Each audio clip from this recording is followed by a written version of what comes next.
This short video has been prepared to provide a briefing on the Bannock County Multi-Jurisdiction All-Hazard Mitigation Plan 5-year update. This particular video is for the City of Income's elected and appointed officials. The process used to update the Bannock County Multi-Jurisdiction All-Hazard Mitigation Plan is illustrated in this slide.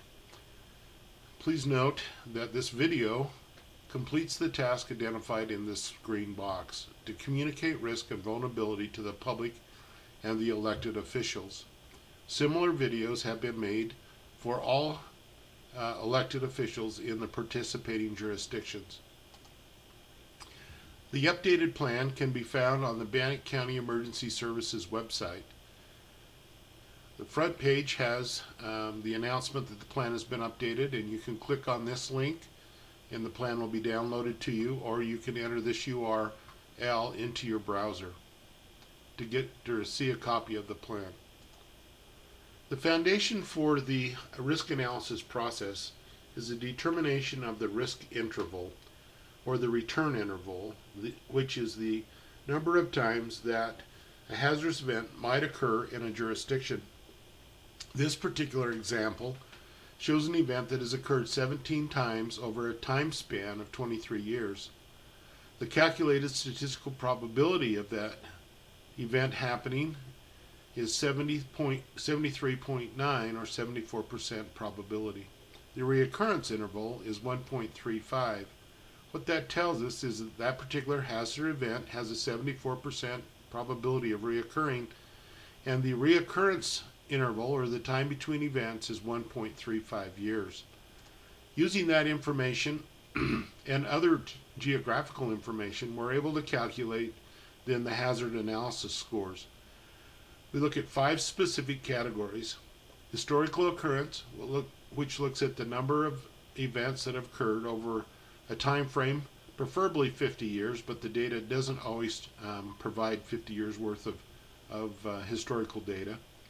Probability, which we talked about, a calculated statistical probability of the recurrence of the interval. The vulnerability to the people and the property that are affected in the jurisdiction.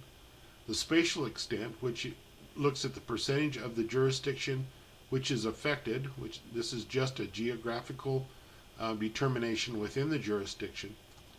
And then the magnitude, which looks at losses such as injuries, fatalities, and economic loss. Once those 5 scores have been determined for each hazard, they're entered into a table similar to this one, where the hazards are listed on the left, the categories are listed across the top. Scores are entered for each category, totaled, and then ranked high, medium, and low. A table similar to this has been generated for the City of McCammon. The hazards that have been examined include drought, severe weather, which has 5 subcategories: extreme heat, lightning, hail, tornadoes, and straight line wind; severe winter storms, which includes extreme cold and blizzards; flooding, which includes flash flooding, river flooding, and dam failure; geologic, which includes earthquake, landslides and mudslides, and snow avalanches; wildfires; biological, which typically only includes vector-borne diseases such as West Nile virus; communicable diseases such as whooping cough, pertussis, or swine flu.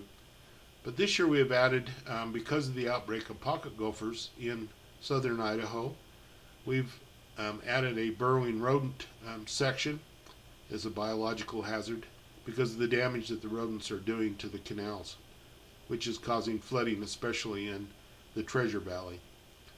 We also look at man-made hazards, even though they're not required to be added in a natural hazard analysis. We look at structure fire, hazardous materials, civil disobedience, and terrorism. The floodplain for the Portneuf River, as it goes through the City of McCammon, is illustrated in this map. I know that the city's well familiar with the flooding that occurs along the Portneuf, and has a flood plan or a flood ordinance to protect the properties that are in the city. We look at wildfire urban interface, which is really defined, and you can see two areas of what we call urban interface, where there are public lands and they bound or share a boundary with private lands. And so we extend the boundary a mile on either side, and that kind of generates what we call the wildland urban interface. The purpose of the interface determination is really looking at where wildland fires occur on public lands and where they may impact cities or other rural communities. So the ranking for the city of McCammon, there are 4 hazards which are ranked with a score of 15 or high, which includes severe winter storms, hazardous materials, severe weather, and then river flooding. Each of these 4 ranked high hazards need to be addressed in some sort of mitigation action, which we have developed for the city. We've developed some standard mitigation actions that are really going to be sponsored by the County Emergency Services. We'll show those to you. These would be the projects that we would propose for the city of McCammon. In addressing severe weather, we look at the need to identify shelters and then equip those with emergency generators, and of course that's emergency services from the county would work with the local fire district and the city to put that together. Hazardous material events, the county has applied for a hazardous material emergency planning grant to conduct a commodity flow study, which determines the hazardous materials that are transported on Interstate 15, Highway 30, of course Interstate 86 as well, but then the railroad, which of course runs through the city and is of concern to you. The other mitigation project really is to continue to participate in the National Flood Insurance Program by the city. This allows you to be eligible for flood mitigation assistance projects, funding, and hazardous mitigation projects. I just note that the city of Income just replaced a bridge through this program, and so it's very much worth your time to participate and adopt this plan as part of your community planning. So the next steps is we'd ask the county clerk, or the city clerk, excuse me, to provide a list of those that have viewed the video on the form that we will provide and return that back to us. Please comment on the risk rankings if you agree with those or if you'd like to change any of them. Please review the projects that we have suggested. If you have any additional projects that you would like to recommend, that would be terrific. There are only 3 projects, but if you think one of those is higher priority than the others, please indicate with a high, medium, or low and return that information to us via email that is attached. The email information will be attached in the email that brings this video to you.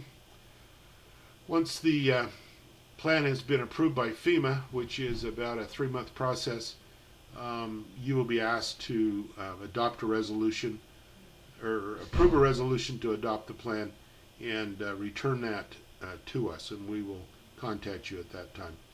So again, if there are any comments, please provide those to me, Rick Fawcett, at rick.whispermountain@gmail.com, or to Gary Moore at Bannock County Emergency Services at garym@bannockcounty.us.